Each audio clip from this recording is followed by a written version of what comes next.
Good morning students. In the last video we started with chapter 4, that is cube and cube roots, and we studied about cube numbers and their properties. In this video today we would look about cube roots and finding cube roots by the prime factorization method and estimation method.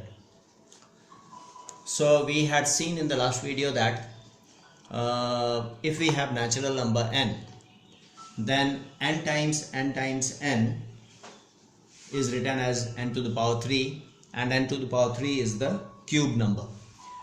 So if n to the power 3 is the cube number, then the original number n is called the cube root. So for natural number, say 7 into 7 into 7, that is 7 to the power 3 equal to 343 is the cube number, and 7 is the cube root.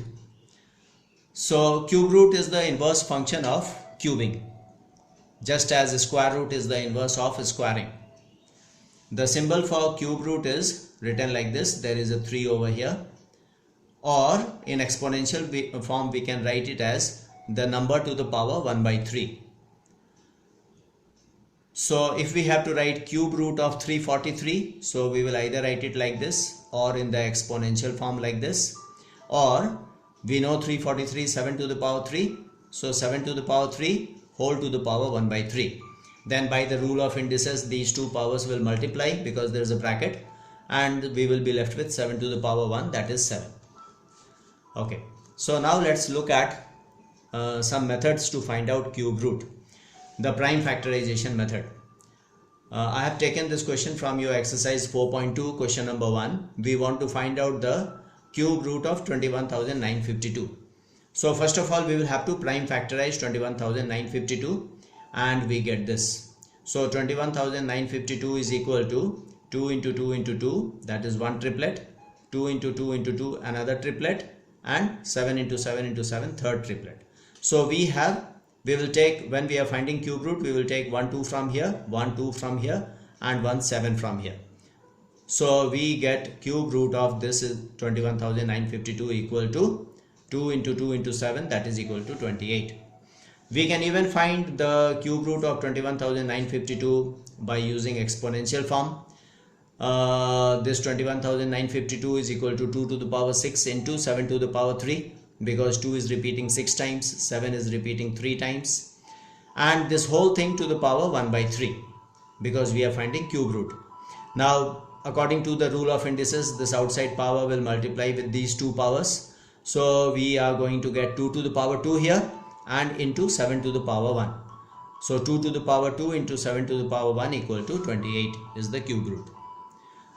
So we should know both the way of doing it.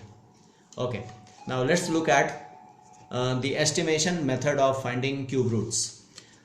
So for this you will need to remember the rule for finding the ending place in the cube number.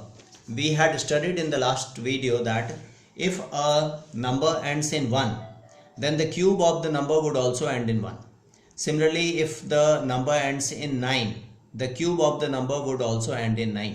But if the cube of the original number is having 2 at the end, then the cube of the number would have 8 at the end. If the original number has 8 at the end, the cube of the number would have 2 at the end. So if in the cube there is 2, that means in the original number there must be 8 at the end. This you will need to remember to use estimation method of finding cube root. So here let's consider this example 21,952. We want to find the cube root by the estimation method. So because there is a 2 at the end, according to the chart I showed you, there should be 8 at the end in the original number. In the cube number there is 2 at the end, so in the original number there is 8 at the end. So that is one information. Now what we do is we leave 3 digits from the right hand side. So what is left? 21 is left. So we have to look for the cube number which is just less than this 21, and that is what? That is 8, because 2 cube is 8, 3 cube is 27, 21 is in the middle. So just less than 21, the cube number is 8, that is 2 to the power 3. This 2 will go here. So the original number that means the cube root of this will be 28. Let me take one more example. Say we have the number 59,319. So first of all, we will remember the chart and try to recall what will be if the cube number has 9 at the end. Then in the original number, that means in the cube root, what will be the digit at the end. So you remember, if there is 9 here, there must be 9 here. So here there is 9, that means the ending digit is 9 over here. Now we want to find the next digit. For that we will leave 3 digits from here. We are left with 59. So now think of the cube number just less than 59. That is equal to 27, because the next cube number would become 64.